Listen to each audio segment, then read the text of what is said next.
Vous savez, quand je vous dis qu'il y a certains hommes, c'est des bébés cadom, c'est que certains hommes, c'est vraiment des bébés cadom. Ces derniers temps, j'ai été amenée du coup à faire la rencontre de personnes que je ne fréquente pas de base, soit des personnes qui viennent eux aussi des réseaux, soit des personnes random quoi. Et j'ai remarqué qu'il y a une catégorie d'hommes dans ces personnes-là qui vont souvent essayer d'être dans la confrontation, ou en tout cas dans une forme de conflit avec moi, parce qu'ils connaissent du coup la nature de mes contenus sur les réseaux sociaux. Contenus qui visent très souvent à faire comprendre aux femmes dans quel piège on est toutes nées dans ce monde patriarcal et comment essayer de s'en émanciper et comment essayer de prendre du recul par rapport à certaines choses que l'on vit et qu'on considère parfois comme étant quelque chose de personnel qui nous atteint nous, alors que ça atteint littéralement toutes les femmes sur Terre. Et sur cette base, certains des hommes dont je vous parle, quand ils me rencontrent, la seule chose qui leur passe par la tête, c'est la confrontation. C'est-à-dire que là où on va pouvoir passer une soirée où chacun va échanger ses idées, voire même une soirée de chill, où le but n'est pas du tout de débattre de nos idées, ces personnes-là vont constamment venir vers moi, s'asseoir à côté de moi, ou en tout cas presque me pister toute la soirée. Et c'est constamment le même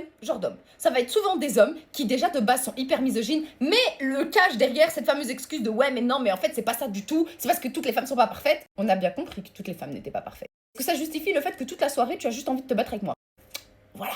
Ça va vraiment être des gens, quand je vous dis ils me pissent toute la soirée, ça veut dire que toute la soirée ils vont se retrouver collés à côté de moi pour me lancer constamment des pics par rapport aux femmes. Ils vont aller sur des débats très houleux comme le fait de devant moi parler de cas d'agression, etc. dans le but de discréditer la femme qui a posé l'accusation envers un homme.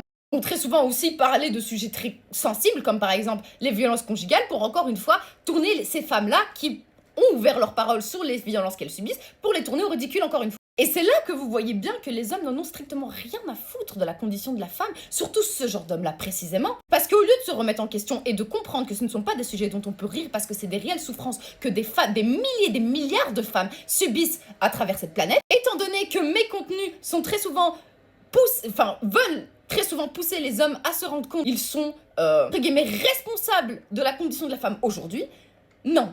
Ils vont simplement essayer de me lancer des pics toute la soirée pour essayer de faire en sorte que je pète un câble, ou en tout cas entrer en confrontation avec moi. Dieu merci, j'ai beaucoup, mais alors beaucoup de self-control, beaucoup de patience, et généralement juste je leur réponds sur on va dire le ton, un ton humoristique, où je leur renvoie leur propre pic. Comme par exemple quand y en a un qui a osé venir me dire oui mais bon après si certaines femmes arrêtaient de mentir à propos du fait qu'elles se sont fait agresser, peut-être qu'on y croira plus, et je lui ai lancé la même pique mais inversée sur les hommes.